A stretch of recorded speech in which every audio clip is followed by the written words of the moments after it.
Hello everyone, आज की इस वीडियो के अंदर हम देखेंगे किस तरीके से पॉइजनस स्नेक्स जो होता है और बाइटिंग करता है, और बाइटिंग करने वाले जो स्नेक्स होते हैं और किसके बारे में हम बात करेंगे, पॉइजनस स्नेक के बारे में बात करेंगे। क्योंकि नॉन पॉइजनस से ही हमारे उतना कोई मतलब नहीं है, वो भी बाइट करते हैं लेकिन उतना कोई मतलब नहीं है। यदि हम बात करेंगे स्पेसिफिकली आज की वीडियो में दो चीज़ देखेंगे कि जो पॉइजनस apparatus क्या होता है, कहाँ से उनकी जो पॉइजन है वो बनता है, और किस प्रकार की वो बाइट करेगा। ठीक है, किस प्रकार की वो बाइट करेगा उसके बारे में हम बात करेंगे। सो देखिए, दो हेडिंग में हमारे सम अप हो जाएगा। पहले देखेंगे कि what are the poisonous apparatus, biting करने के लिए क्या क्या चीज़ें उनके पास है। तो बाइटिंग करेगा यानी कि इंजेक्ट करेगा, है ना।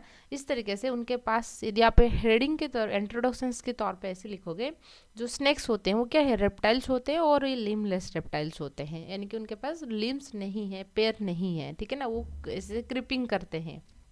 अच्छा, पूरा का पूरा वर्ल्ड वाइड में यदि हम देखेंगे 3500 स्पेसीज की स्नेक्स आपको देखने को मिलेगा, और उनमें से 350 जो होता है पॉइजनस होते हैं। ये वर्ल्ड वाइड की डाटा है, लेकिन इंडिया की बात करेंगे 35 पॉइजनस जो स्नेक स्पेसीज आपको देखने को मिल जाएगा। उनके जो कॉमन एग्जाम्पल होते हैं, जैसे कोबरा हो गया, क्रेट हो गया, हाइपर हो गया, स्नेक हो गया, एक रैटल स्नेक्स होता है। ठीक है, तो इस तरीके से आपको डिफरेंट तरीके के पॉइजनस स्नेक्स देखने को मिल जाएगा। पॉइजनस स्नेक्स जो होता है उनकी बोकल कैविटी, बोकल कैविटी समझ रहे हो ना, हमारे माउथ ई वाला हिस्सा जिसके अंदर टोंग है, हमारे जैसे जैसे टीथ है, तो उसी प्रकार की उनकी बोकल कैविटी के अंदर आपको ये पॉइजनस apparatus देखने को मिलेगा। एक ही चीज़ नहीं है, सिर्फ उनका जो फांग होता है यानी कि टीथ होता है वो अकेला चीज़ नहीं है। एक तो होता है क्या क्या पॉइजनस apparatus में क्या क्या इंक्लूड होता है, तीन चीज़ें। एक तो पॉइजनस ग्लैंड्स रहेगा, ठीक है, यानी इस तरीके से कि ग्लैंड रहेगा जहाँ से पॉइजनस सीक्रेट बनता है। पॉइजन जो होता है वो प्रोटीन या सब्सटेंसेस ज़्यादा होता है, लिक्विडियस चीज़ें। यदि आप ऐसे खा लोगे ना स्नेक की जो पॉइजन वेनम को, यानी कि यदि आपकी डाइजेस्टिव सिस्टम में थोड़ी सी इंजुरी नहीं होना चाहिए, थोड़ी सी इंजुरी रहेगा और वही इंजर्ड सब्सटेंसेस यानी कि ब्लड के कांटेक्ट में जब आ जाएगा तभी नुकसानदायक है। लेकिन यदि आपके डाइजेस्टिव सिस्टम्स में बिल्कुल भी इंजुरी नहीं है, आप खा लोगे, डाइजेस्ट कर लोगे अच्छे से, क्योंकि वो प्रोटीनियस होता है। ठीक है, a pair of poisonous duct रहेगा, ग्लैंड है, उनसे कुछ सिक्रेशंस हो रहा है, उसके बाद ये क्या होगा, इस तरीके से एक पाइप जैसे स्ट्रक्चर से आता है, ठीक है ना, और उसको हम बोलते हैं डक्ट। ये आपका हो गया ग्लैंड, ठीक है, पॉइजनस ग्लैंड हो गया, डक्ट हो गया। और ये जहाँ पे ओपन होता है, क्योंकि बाइट करेगा, जैसे हमारे टीथ होता है, तो उनके केस में जो टीथ ना बोल के हम क्या बोलेंगे, उसको हम फैंग बोलेंगे। ठीक है, उसको हम फैंग्स बोलते हैं, और वही मैक्सिलरी टीथ ही होता है एक्चुअली, उसको हम टीथ ना कह के, क्योंकि वो हेल्प करता है बाइट करने के लिए, तो इसलिए हम उसको फैंग बोलते हैं। तो इस फैंग के अंदर भी, ठीक है, इस फैंग के अंदर में ये जो डक्ट है उसकी इस तरीके से एक कैनाल, क्योंकि इस तरीके से ये पॉइजन को लेके यहाँ पे ऐसे मान लीजिए ओपन होगा, ये कैनाल हो सकता है, यानी कि एक पाइप जैसे स्ट्रक्चर हो सकता है, कभी कभी कुछ किसकी केस में भी ये रीज भी होता है, ठीक है ना, इस तरीके से उभरा हुआ आपको नजर आएगा, लेकिन ये इस तरीके से होता है। क्लियर हुआ आपको पॉइजनस apparatus के बारे में?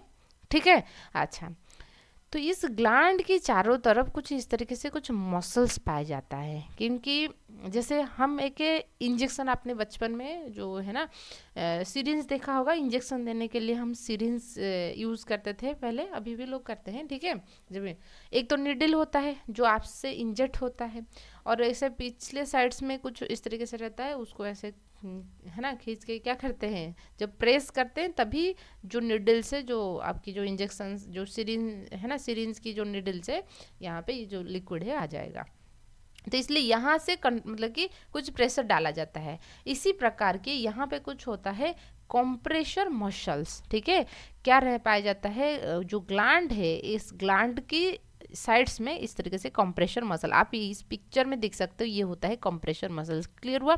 जब ये कंप्रेशर मसल कॉन्ट्रैक्ट करेगा, ठीक है, जब कंप्रेसर मसल कॉन्ट्रैक्ट करेगा तभी there is a pressure, pressure generate होगा, जो वेनम है या पॉइजन है ये इस डक्ट देके और फैंग के अंदर जो कैनाल है उसको आ जाएगा। समझ में ना? तो ये डक्ट है, आप देख सकते हो, primary venom duct, primary secondary उनके नाम पे है ना, सेकेंडरी डक्ट है, तो ये आ जाएगा फैंग को, यहाँ पे ये फैंग है। क्लियर हुआ आपको चीज़ें? इतना चीज़ें क्लियर हो गया। जैसे इंजेक्शन जो सिरिंज होता है, सिरिंज के पीछे साइड्स में इस तरीके से हम करते हैं, ठीक है, मान लीजिए ये नीडल वाला हिस्सा हो गया, इस तरीके से ऐसे उसको इस तरीके से करते हैं, देखा होगा। ठीक है, पिक्चर ऐड करने के लिए मैं भूल गई, ठीक है। अच्छा देखिए, आई होप आपको क्लियर होगा। इतना चीज़ें तो क्लियर हो गया, इसके बारे में हम देख लेंगे। ये पॉइजनस ग्लैंड क्या होता है, डक्ट क्या होता है, फैंग क्या होता है, उसके बारे में हम थोड़ा देख लेंगे, ठीक है। इसको स्टार्ट करने से पहले एक चीज़ देख लीजिए, यदि आपने 4th सेमेस्टर के लिए प्रिपेयर करना चाहते हो एकदम पीडीएफ नोट्स, कैसे आपको लॉन्ग क्वेश्चंस लिखना है, शॉर्ट नोट्स, एमसीक्यू, यदि आपने और एमएससी एंट्रेंस के लिए तैयारी कर रहे हो या आपकी सीनियर कर रहे हैं, तो आप एडस्टार्ट को उनको सजेस्ट कर सकते हो। यहाँ पे एकदम आपको सारे क्वालिटी एजुकेशंस मिलेगा, पीडीएफ नोट्स मिलेगा, मेंटरशिप मिलेगा, कैरियर काउंसलिंग भी यहाँ पे होता है। तो आप इतने सारे चीज़ें देखोगे, और आज ही डाउनलोड कीजिए एडस्टार्ट एप्लीकेशन प्ले स्टोर से, ठीक है। और नहीं तो आप कांटेक्ट कर सकते हो इस नंबर पे, ठीक है। यहाँ पे जो नंबर दे रखा है यहाँ पे कांटेक्ट कर सकते हो, ठीक है। अच्छा, बात करेंगे पेयर ऑफ पॉइजनस ग्लैंड से। क्लियर हुआ? पॉइजनस ग्लैंड्स के बारे में हम बात करेंगे। देखिए, पॉइजनस ग्लैंड क्या होता है स्पेसिफिकली हमारे, जैसे क्या होता है हमारे केस में, आपने सालाइवरी ग्लैंड पढ़े होंगे, पैरोटिड ग्लैंड के नाम सुना होगा आपने, जो कान के नीचे इस तरीके से यहाँ पे प्रेजेंट होता है, पैरोटिड ग्लैंड्स, है ना। तो उनके केस में उनकी पैरोटिड ग्लैंड जो होता है मोडिफाइड हो चुका है पॉइजनस ग्लैंड्स को। ये सारे चीज़ें जो होते हैं ना, दो दो होते हैं, पेयर में सब होते हैं, दो साइड्स में दो रहेंगे। तो ये मोडिफाइड पैरोटिड ग्लैंड है, ये एक एमसीक्यू है, याद रखिए, ठीक है। पॉइजनस ग्लैंड जो होता है इधर साइड, अब तो दो पाया जाएगा, दो साइड्स में, अपर जॉ में होता है, लोअर जॉ नहीं। अपर जॉ समझ रहे हो ना, ये अपर वाला टीथ जो होता है अपर जॉ, ये जो होता है मैंडेबुल जो होता है, मुभेबुल, ये वाला जबड़ा हम जिसको कहते हैं, वो होता है आपका क्या, लोअर जो होता है, ठीक है। तो ये इस तरीके से यहाँ पे आपको देखने को मिलेगा अपर साइड्स में। पॉइजनस ग्लैंड एक डेफिनाइट पोजीशन में रहना जरूरी है, उसको रखता है एक लिगामेंट। और उसके पॉइजनस ग्लैंड के चारों तरफ कौन सी मसल है, कॉन्स्ट्रिक्टर मसल्स है। कॉन्स्ट्रिक्टर मसल्स की बड़ा रोल रहता है इंजेक्शन, जब ये बाइट करेगा तो उस टाइम पे वो कंट्रैक्ट होगा, तभी ये बाइट करेगा।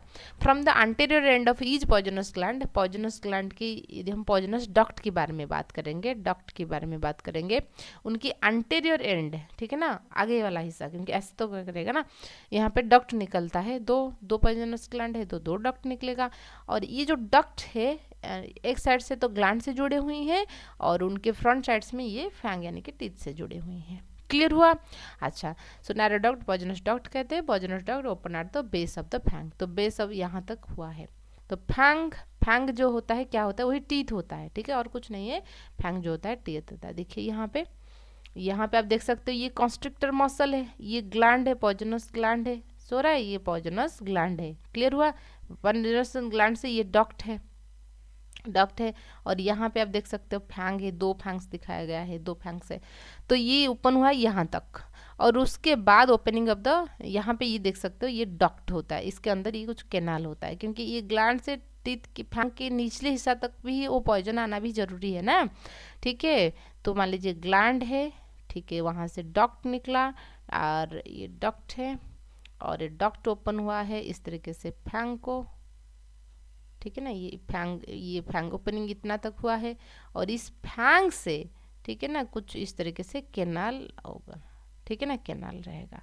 ये जो कैनाल देख रहे हो, उनकी पोजीशन, उनकी अकॉर्डिंग हमने फैंग को अलग अलग डिवाइड किया है, ठीक है।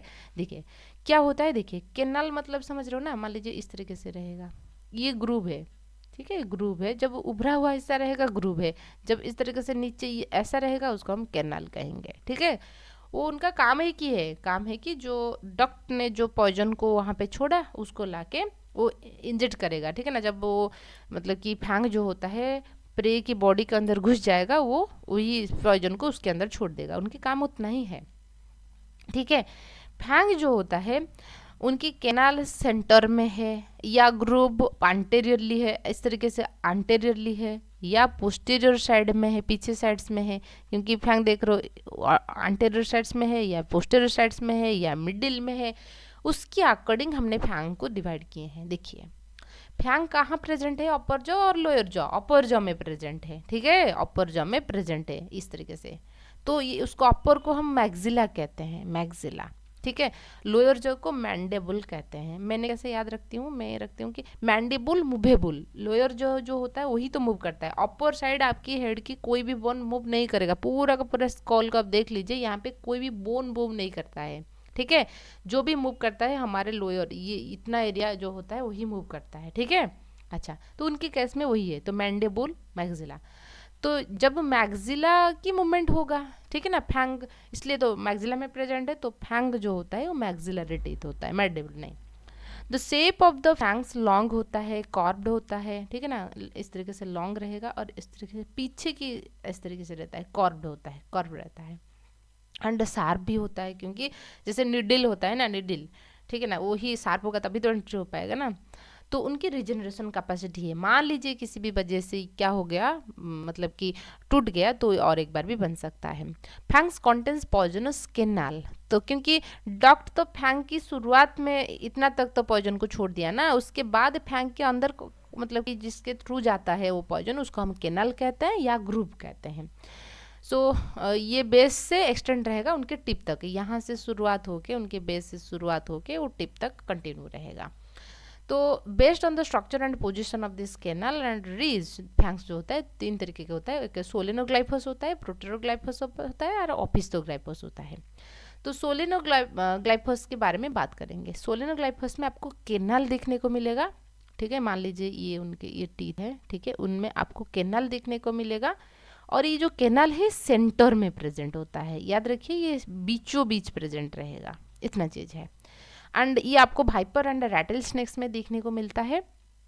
ये इनकी जो फैंग होता है वो फोल्डेड होता है और एकदम फोल्डेड होता है, और ये जो रूप होता है ना बोकल कैविटी के जो रूप, जैसे हमारे रीज पाया जाता है, ऐसे अपने टोंग को ऊपर लगाओगे ना, जो पैलेट होता है, इस तरीके से उनका जो फैंग होता है ऐसे मुड़े हुआ है, ठीक है, वाइपर एंड रैटल स्नेक्स के अंदर। लेकिन जो कोबरा होते हैं ना उनका हमेशा मतलब कि रीज इरेक्ट रहता है, ऐसा फोल्डेड नहीं रहता है, इरेज रहता है, ठीक है। अच्छा, सोलेनोग्लाइफस समझ में आया ना। और ग्लाइफस सोलेनो का मतलब है कि पाइप जैसे, पाइप कैनाल है तो इसलिए ये कैनाल है, पाइप जैसे है, और ये सेंटर में प्रेजेंट है, ये 2 चीज़। प्रोटेरोग्लाइफस में क्या होता है, यहाँ पे आपको कैनाल नहीं रीज दिखने को मिलेगा, यानी कि ग्रूव दिखने को मिलेगा। एंड प्रोटेरो में क्या होता है, मान लीजिए ये फैंग है, ठीक है ना, ये फैंग है, मान लीजिए ये फ्रंट साइड में प्रेजेंट रहता है, प्रोटेरो मतलब फास्ट यहाँ पे ना एंटेरियरली प्रेजेंट रहेगा। एंड ऑपिस्थोग्लाइफस में क्या होता है, ये फैंग जो होता है पोस्टीरियर साइड में, पीछे साइड्स में, पोस्टीरियर साइड्स में रहेगा, तो ऑपिस्थोग्लाइफस। ये दोनों में आपको ग्रूव दिखने को मिलेगा, कैनाल नहीं। ग्रूव एंड कैनाल में बता चुकी हूँ आपको, ये होता है ग्रूव और ये होता है कैनाल, ठीक है, इस तरीके से रहता है। तो स्पेसिफिकली जो कोबरा होता है यहाँ पे आपको उतना मतलब कि इरेक्ट तो रहता है, इतना फोल्डेड नहीं रहता है, कोबरा वगैरह इस तरह में देखने को मिलेगा। आपको आई होप क्लियर होगा कि बाइटिंग मतलब कि पॉइजनस एपरेटस क्या है। पॉइजनस एपरेटस में हमने 3 चीज़ें देखा, एक तो पॉइजनस ग्लैंड हो गया, ठीक है, यहाँ से पॉइजन से बनता है, वहाँ से ये एक डॉक्ट निकलता है जिसको हम पॉइजनस डॉक्ट कहते हैं, और ये ओपन रहता है कहाँ, base of the fang. Fang कुछ नहीं, ये टीथ होता है, टीथ ना, टीथ होता है, मान लीजिए फैंग हो गया या टीथ हो गया, मैग्जिला में प्रेजेंट होता है, वहाँ से कुछ कैनाल उनकी बेस से उनकी टिप तक आता है, उसको हम बोलते हैं कैनाल। कुछ कुछ में कैनाल होता है, कैनाल होता है, और कुछ कुछ में ग्रूव होता है या रीज होता है, उभरा हुआ, ठीक है। इतना चीज हमने देखा। और पॉइजनस ग्लैंड के चारों तरफ इस तरीके से कॉन्स्ट्रिक्टर मसल्स रहता है, काम अब इसमें होता है, जब ये कॉन्ट्रैक्ट करेगा पॉइजन डक्ट को आ जाएगा, डॉट से कैनाल होते हुए ये फैंग तो इंजेक्ट करेगा, उससे आ जाएगा। क्लियर हुआ पॉइजनस एपरेटस। नेक्स्ट हम मूव करेंगे किसके बारे में, हम मूव करेंगे आपकी बाइटिंग मैकेनिज्म्स के बारे में, किस तरीके से बाइट हो रहा है। देखिए, बाइटिंग मैकेनिज्म्स समझने से पहले 2 चीज़ देख लीजिए। हमने 2 चीज़ फैंग के बारे में 2 चीज़ देखा।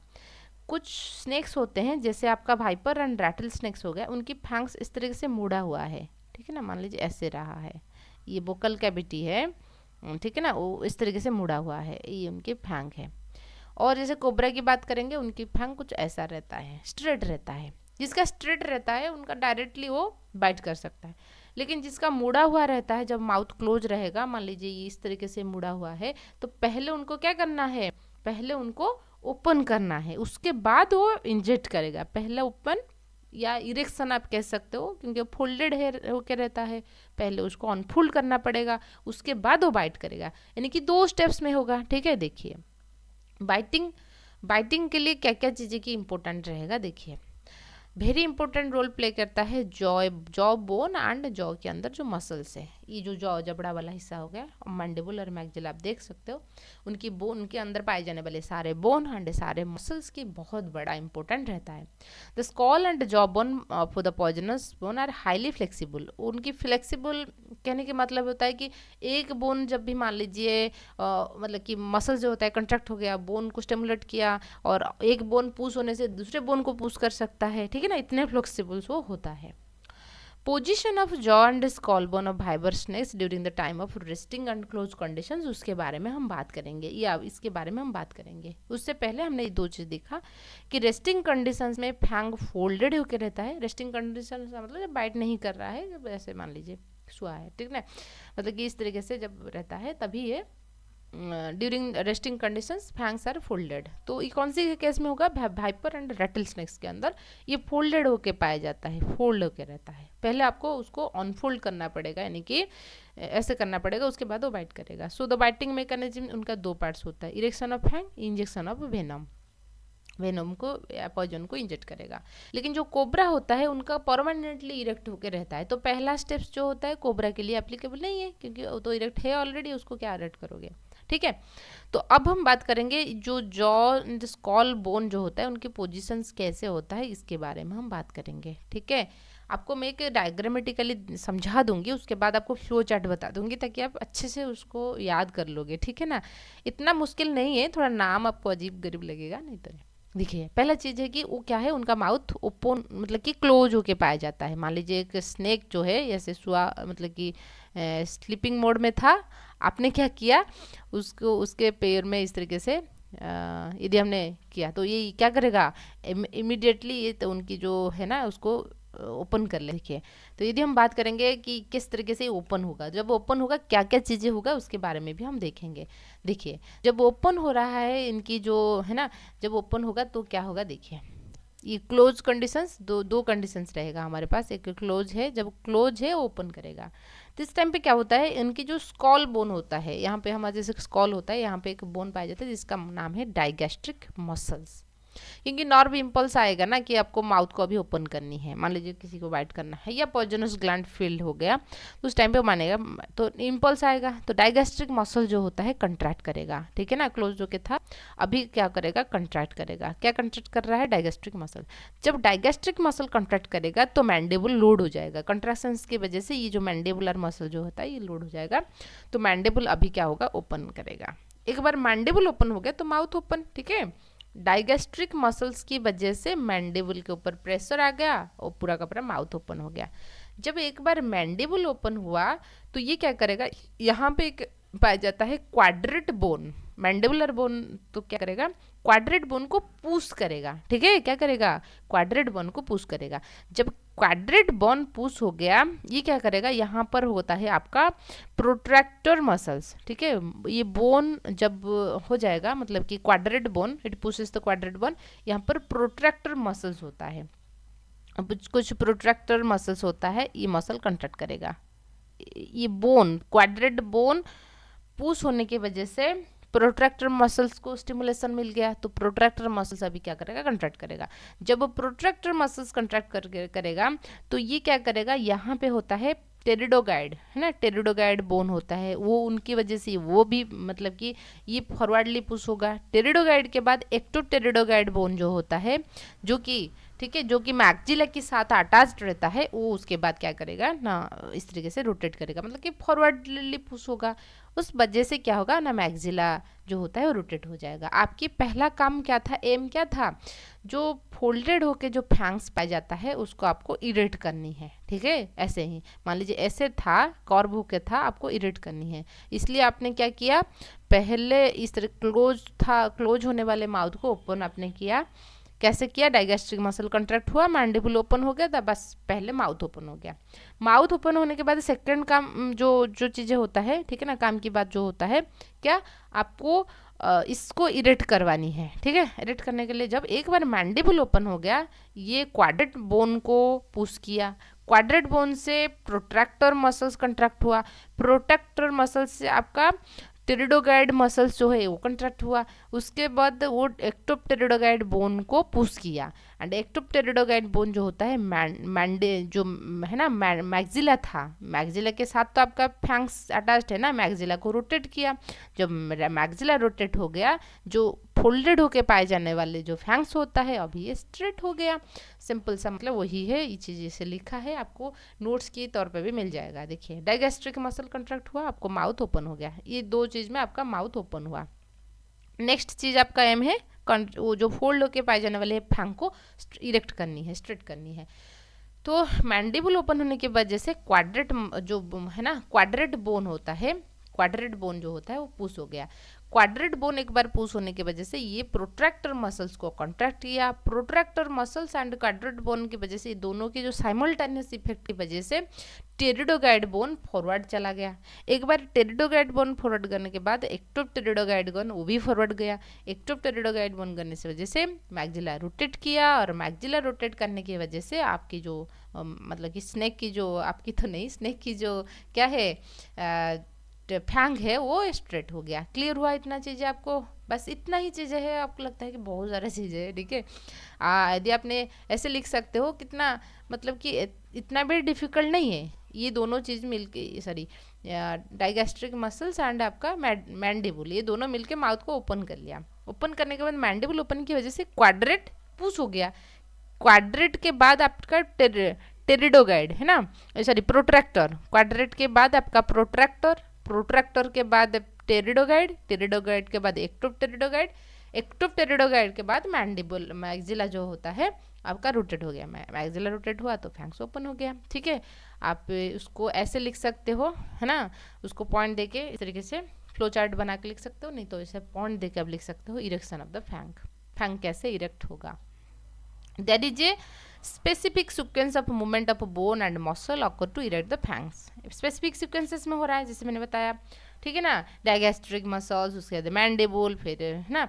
तो इस तरीके से हमने देखा, ऐसा तो कोई मतलब कि क्वाड्रेट के बाद किस तरीके से हमने देखा erection at the digastric muscle present on posterior side of the skull, skull posterior sides में होता है, ये contract करेगा during the time of the fang erections। पहला चीज वही होता है, उनकी कंट्रैक्शन वजह से मैंडिबल क्या हुआ, लोड हो गया, जिस वजह से मैंडिबल ओपन हुआ। देन मैंडिबल जब ओपन होगा ये पुश करेगा क्वाड्रेट बोन को।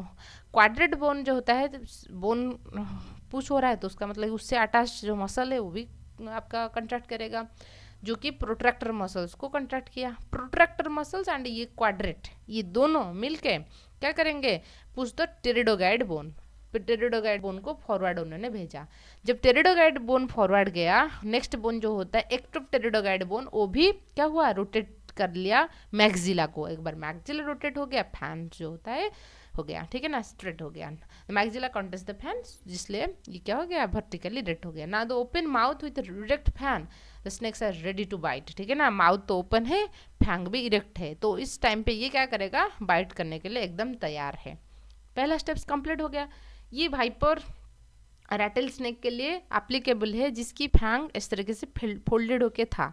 अभी हम बात करेंगे injection of the snake venom, कैसे स्नेक की वेनम जो होता है इंजेक्ट होता है। सिंपल सी बात है, हमने बात किया था जो कंट्रैक्टर मसल होता है वो उसको आप कंट्रैक्ट हो जाएगा, उसके बाद चला जाएगा, ठीक है। देखिए injection of snake venom simultaneous contractions of constrictor muscle, ये जो मैंने बात की थी, कंस्ट्रिक्टर मसल जो होता है पॉइजनस ग्लैंड की चारों तरफ था, ये क्या करेगा, साइमल्टेनियसली कंट्रैक्ट करेंगे। So the venom is forced into the groove of the fan through the poisonous duct. Poisonous duct देके तब इसके बाद ये आपका फैंग हो गया, फैंग के अंदर कैनल था, ऐसे ऐसे होते हुए आ जाएगा।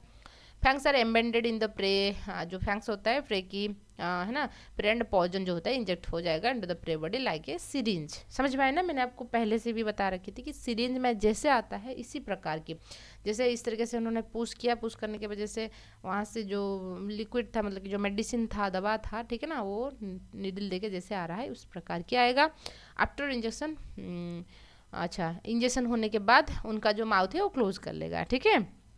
क्लोजिंग, माउथ क्लोजिंग करने के लिए जो चीज़ सारे कंट्रैक्ट हुआ था वो रिलैक्स पोजीशंस को, नॉर्मल पोजीशंस को आ जाएंगे। Closing of mouth occur due to contraction of the temporalis muscles. यहाँ पे और एक मसल्स होता है, इनके नाम याद रखिए, टेम्पोरालिस मसल्स, उसके हम देख लेंगे, ठीक है। यहाँ पे होता है टेम्पोरालिस मसल्स, है ना, इसके बारे में हम देखेंगे। एंटीरियर टेम्पोरालिस मसल्स होता है, इसकी कंट्रैक्शन की वजह से ये वाला है ना, यहाँ पे देख सकते हो ये एंटीरियर टेम्पोरालिस मसल्स। ठीक है। अच्छा देखिए, तो कंट्रैक्शन, इस टेम्पोरलिस मसल्स की कंट्रैक्शन की वजह से माउथ क्लोज होगा and the muscles involve in erections of hands get relax. जो जो मसल्स कंट्रैक्ट हुए थे वो सारे रिलैक्स हो जाएंगे। So now the fang became horizontal, तो वो होराइजेंटल हो जाएगा। स्नेक की पॉइजन की यदि हम बात करेंगे, बहुत अच्छी चीज़ें आपने देखा होगा कि आज भी लोग ऐसे करते हैं या नहीं पता नहीं। हम लोग जब छोटे थे, मतलब इतने भी हम बुढ़े नहीं हैं, जब छोटे थे तो उस टाइम पे क्या कर रहे थे लोग, मान लीजिए किसी को स्नेक बाइट किया तो इमीडिएटली क्या करते थे, जो क्या बोलते हैं उनको, मतलब कि ऐसे कुछ सुपरस्टिशंस बात होता है, ठीक है ना। नहीं तो प्राइमरी केयर केयर क्या होना चाहिए, मान लीजिए स्नेक जहाँ पे बाइट किया इसमें कुछ ऐसे मतलब कि हैंड कर्चिप हो सकता है या कोई थ्रेड हो सकता है, धागा हो सकता है, उसको इससे रोटेट कर लीजिए ताकि जो ब्लड के थ्रू उनका जो मूवमेंट है ना, थोड़ा इतना स्पीड ना हो सके। इतना टाइट मत करो कि हो जाएगा, लेकिन थोड़ा सा वहाँ इस एरिया में उसको बाइंड करना ज़रूरी है। एक तो चीज़ है, दूसरा चीज़ है उस एरिया को वॉश करना भी ज़रूरी है। नहीं तो पिछले टाइम पे लोग क्या कर रहे थे, पिछले टाइम नहीं 20 साल की बात कर रही हूँ, पीछे की बात कर रही हूँ। उस टाइम पे लोग क्या कर रहे थे, कुछ ऐसे क्या बोलते हैं उनको, जो कि ऐसे कुछ दबा नहीं देते हैं, कुछ ऐसे मंत्र वगैरह दे देते हैं, बोलते हैं कि हो गया।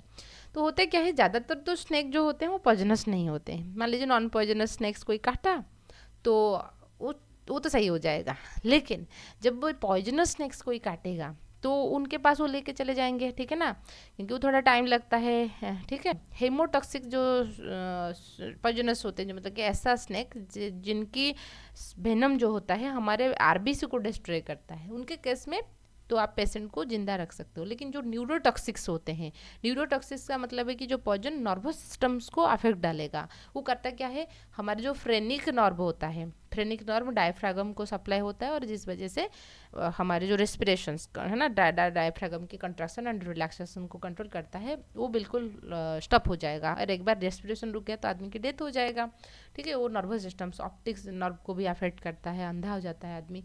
तो उनके केस में वो नहीं बचा सकते, वो बोलते हैं कि आप थोड़ा लाने ने देर कर लिया। लोग क्या करते हैं, पहले उनके पास लेते हैं, उसके बाद हॉस्पिटल लेते हैं। पहले आपको हॉस्पिटल लेना चाहिए, ठीक है ना। कोई भी मतलब सुपरस्टिशन उसमें चलने वाले नहीं है। यदि आपकी मतलब कि आसपास में ऐसे कुछ हो रहा है तो आप भी उसकी ध्यान दीजिए, क्योंकि आप रिस्पॉन्सिबल सिटीजन हैं, ठीक है ना। 18 साल तो नहीं हुआ है शायद, नहीं हो गया शायद, तो अब तो सिटीजन हो गए, ठीक है। तो इसलिए क्या होना चाहिए, तो आप पहला मतलब कि प्राइमरी केयर तो करना जरूरी है। देखिए स्नेक पॉइजनस जो होते हैं वो कॉम्प्लेक्स प्रोटीन्स होता है, इंज्योर्ड सरफेस के अंदर जब कंटेक्ट में आएगा तभी वो हार्मफुल हो सकता है। नॉन इंज्योर्ड सब्सटेंसेस में आए इतना हार्मफुल नहीं है। दो तरीके के होता है न्यूरोटॉक्सिक, ये न्यूरोटॉक्सिक जो होते हैं ना ये बहुत खतरनाक होते हैं। तो जैसे कि वेनम हो गया, venom the krait, cobra and स्नी स्नेक्स जो होते हैं, वो सारे रेटल स्नेक्स हो गया, ये सारे जो होते हैं न्यूरोटॉक्सिक्स होते हैं, ठीक है। एंड हेमोटॉक्सिक जो कि आपकी सर्कुलेटरी सिस्टम आरबीसी वगैरह को ब्रेक कर लेगा, एंडोथेलियल ब्लड वेसल्स को ब्लीडिंग करेगा, जिसके वजह से कोआगुलेशन होता है, उसके वजह से भी डेथ हो सकता है। ज़्यादा देर हो जाएगा तो डेथ हो सकता है, या पॉइजन की क्वांटिटी बहुत ज़्यादा है तो इमिडिएटली डेथ हो सकता है। ये डिपेंड करता है कि कितना वेनम जो प्रे है उसके अंदर गया है, ठीक है। और मज़ा की बात ये होता है, कुछ लोग तो मतलब कि मान लीजिए सांप ने काट लिया, उन्होंने मतलब कि पैनिक सिचुएशन की वजह से, ठीक है, जो उनका डेथ हो जाता है, ठीक है। पॉइजन कुछ ना करने से पहले उनका पैनिक सिचुएशन, सांप काटने आया तो इसलिए बाद उनका डेथ हो जाता है। तो लेकिन वो न्यूरोटॉक्सिक जो होता है ज़्यादा हार्मफुल होता है। कैसे ना, ये फ्रेनिक नर्व को मतलब कि पैरालाइज कर लेगा। तो ये है पूरा का पूरा आपकी biting mechanism of the snake and poisonous apparatus के बारे में। आई होप आपको वीडियो अच्छे से समझ में आएगा। वीडियो पसंद आए तो लाइक कीजिए, शेयर कीजिए, सब्सक्राइब कीजिए। यदि आपको पूरा का पूरा तैयारी करनी है और अच्छे से रैंक लानी है, एमएससी एंट्रेंस की तैयारी करनी है, जुड़ सकते हो हमारे साथ। या तो आपने एमएससी बीएससी के लिए भी तैयारी करना चाहते हो तो एड स्टार्ट के साथ जुड़ सकते हो। कॉन्टैक्ट नंबर यहाँ पे है, ना भूलें, ठीक है। Thank you.